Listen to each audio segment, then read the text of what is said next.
de déclarer que Jésus-Christ est le Fils de Dieu. Et notre témoignage n'est pas compliqué.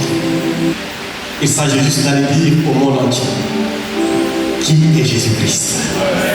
Comme deuxième exemple, nous allons voir l'exemple de Pierre et l'exemple de Jean. Ces deux personnes sont l'illustration parfaitement de ce qu'est un véritable témoin. Regardez quelle était la démarche de Paul, de Pierre autant pour moi et de Jean lorsqu'ils étaient au temple et on guérit ce paralytique autant pour moi qui était à la belle porte. Lorsque ce mendiant est venu demander de l'argent à Pierre, Pierre va lui dire: je n'ai ni argent ni or, mais ce que j'ai, je te le donne. Ce que Pierre dit ici est important. Il dit: je n'ai ni argent ni or. Si Pierre n'a ni argent ni or, il avait quelque chose à donner, quelque chose de bien plus précieux que l'or et l'argent. Et dans leur position de témoin, c'était justement de donner Jésus-Christ. Et le témoin, c'est celui-là qui est capable de donner Jésus-Christ aux autres. Si tu n'es pas capable de donner Jésus-Christ à ta famille, tu n'es pas un bon témoin. Si tu n'es pas capable de donner Jésus-Christ aux gens de ton quartier, c'est que tu n'es pas un bon témoin. Dans ton école, si tu n'es pas capable de donner Jésus-Christ, c'est que tu n'es pas un bon témoin. Pierre, ce que j'ai, je te le donne. Qu'est-ce que Pierre avait? C'est Jésus-Christ qu'il avait et c'est Jésus-Christ qu'il devait donner. Le travail du témoin consiste à donner Jésus-Christ aux autres. Le travail du témoin consiste à présenter Jésus-Christ aux autres.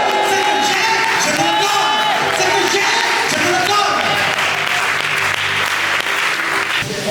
Mais l'histoire ne s'arrête pas là. Je veux simplement insister sur le fait que Pierre et Jean sont les illustrations parfaites de ce qu'un témoin digne de ce nom. Lorsqu'ils ont guéri le paralytique, les hommes religieux, notamment les gens du Sanhédrin, se sont réunis et ont adressé une lettre de convocation à ces deux témoins. L'objet de cette convocation, c'était de leur arracher la parole du témoin. Voilà pourquoi ils leur ont interdit de prêcher le nom de Jésus-Christ. Si Pierre et Jean avaient accepté, alors ils piétinaient de fait leur statut de témoin. Dans ce passage, voilà ce que Pierre va répondre. Car nous ne pouvons pas ne pas parler de ce que nous avons vu et entendu. Le témoin est celui qui est incapable de ne pas parler de ce qu'il a vu et entendu. Incapable de ne pas parler de son expérience avec Jésus-Christ. Voilà pourquoi Pierre et Jean ont dit: non, ce que vous nous demandez, nous ne pouvons pas le faire. Parce qu'il nous est impossible. C'est plus fort que nous. Mais justement, qu'est-ce que Pierre et Jean avaient vu? Pierre et Jean ont vu les miracles du Seigneur Jésus-Christ. Et ils ont dit: ces miracles doivent être rendus connus. Pierre et Jean ont vu Jésus-Christ le ressusciter. Ils ont dit: ah non, il y a beaucoup de personnes qui sont en train de dire que Jésus-Christ est resté dans sa tombe. Mais nous allons rendre compte de la véracité de ces faits. Le témoin rend compte de la véracité de ces faits. Alors, c'est quoi être témoin? Être témoin, c'est porter en soi la réalité d'une expérience avec Dieu. C'est être enraciné dans une rencontre personnelle avec Jésus-Christ. Laquelle rencontre devient impossible à terre, comme je viens de le dire. Nous ne pouvons pas ne pas parler de ce que nous avons vu et entendu. Cela revient à dire que le témoignage de la résurrection de Jésus-Christ est non négociable. Il le Sanhédrin, ne dites plus que Jésus-Christ est le ressuscité. Ne dites plus que Jésus-Christ est le Fils de Dieu. Ne dites plus que Jésus-Christ est la solution.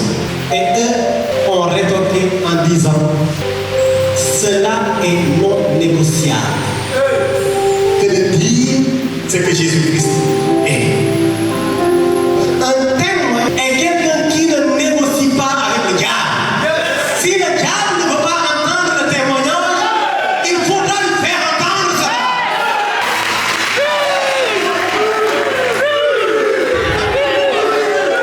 C'est non négociable. Le témoignage de la grandeur de Jésus-Christ ne se négocie pas. Le témoignage de la puissance de Jésus-Christ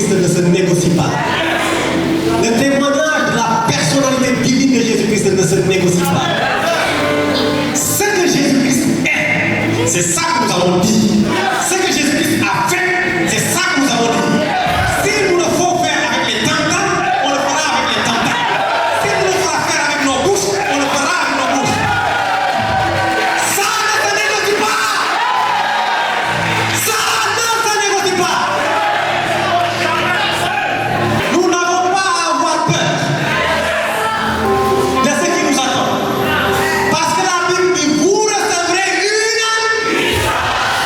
Cette puissance n'est pas l'œuvre de la main de l'homme. C'est l'œuvre de la main du Tout-Puissant.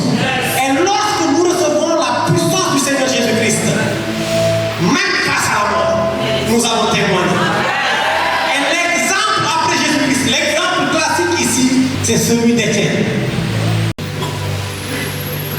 Donc le témoignage dans sa forme la plus pure est une force de propagation qui opère même dans la souffrance. Dans le verset que je vais lire, il dit, ah, vous êtes bien les dignes fils de votre père. C'est Étienne qui est en train de parler. C'est au moment où il a été pris pour être jugé. Un peu comme Pierre et Jean devant le Sanhédrin. Et on lui donne la parole pour qu'il se défende. Maintenant, en se défendant, voilà comment est-ce qu'il est en train de parler à ces hommes religieux. Ah, vous êtes bien les dignes fils de votre père, homme obstiné, qui ne voulait pas couper vos têtes, qui fermait les cœurs et les oreilles aux appels de Dieu. Tout comme vos ancêtres, vous résistez à l'Esprit Saint. Pouvez-vous me citer un seul prophète que vos ancêtres n'ont pas persécuté? Ils ont tué ceux qui annonçaient la venue du juste. Ils ont fait quoi? Ils ont tué ceux qui annonçaient la venue de qui? Du juste. Annoncer équivaut à témoigner. Donc Étienne dit, ce que vous voulez faire de moi là, ce n'est pas nouveau parce que vous aviez déjà tué les prophètes qui ont annoncé la venue du Seigneur Jésus-Christ. Il dit, quand ce juste apparut, vous l'avez trahi et assassiné. À ces mots, il devint comme fou de rage et se mit à dresser des dents contre Étienne. Mais lui, rempli du Saint-Esprit, leva les yeux au ciel et vit apparaître Dieu dans sa gloire et Jésus debout à sa droite. Je vois, s'écria-t-il, le ciel ouvert et le Fils de l'homme debout à la droite de Dieu. Quand les portes de l'enfer se lèveront contre vous parce que vous êtes en train de témoigner, le Fils de Dieu se lèvera debout également à vous donner pour vous dire, je ne vous abandonnerai pas. Alors, ils se mirent à vociférer en se bouchant les oreilles. Ils remirent ensemble sur lui, le traînèrent hors de la ville et le tuèrent à coups de pierre. Les témoins de l'exécution avaient confié leurs vêtements à la garde d'un jeune homme nommé Saul. Il n'était pas encore rattrapé par la puissance de Dieu. Cette puissance dont on est en train de parler. C'est lui qui a ramassé les habits d'Étienne. Il ne savait pas que un jour va finir là où Étienne a fini. On l'a même décapité. Alors il continue. Pendant que les pierres pleuvaient sur Étienne, il prie, Seigneur, Jésus, reçois mon esprit. Puis il tomba à genoux et de toutes ses forces, il lança un dernier cri. Seigneur, ne me demande pas de compte de ce péché. Après cela, il expira. Alléluia. Évangéliser jusqu'à ce qu'il n'y ait plus de place qui reste à conquérir. Autrement dit, témoigner jusqu'à ce qu'il n'y ait plus de place qui reste à conquérir. Et quand on veut témoigner de la sorte, quelquefois, c'est le sacrifice qui nous attend. C'est ça le témoin. Ménager une place pour la persécution, laquelle pourrait nous poser dans une situation où nous allons donner sa vie. Maintenant, je vais poser la question encore. Qui veut devenir témoin?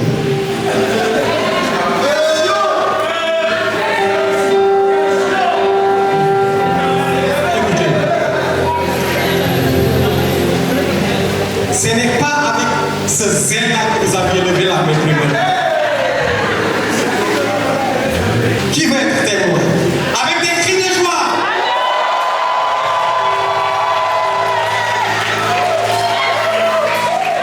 Maintenant, nous allons parler de l'impératif. L'impératif de la puissance divine. Si nous voulons être des témoins à l'image d'Étienne, de Jean, de Pierre, c'est qu'il y a un impératif fondamental, c'est la puissance divine. Ce qui donne la crédibilité au témoignage chrétien, ce n'est pas ton éloquence, ce n'est pas la quantité de paroles que tu vas prêcher, mais ce qui donne force et crédibilité à ton témoignage, c'est l'action du Saint-Esprit. C'est la raison pour laquelle la Bible dit, vous recevez une puissance.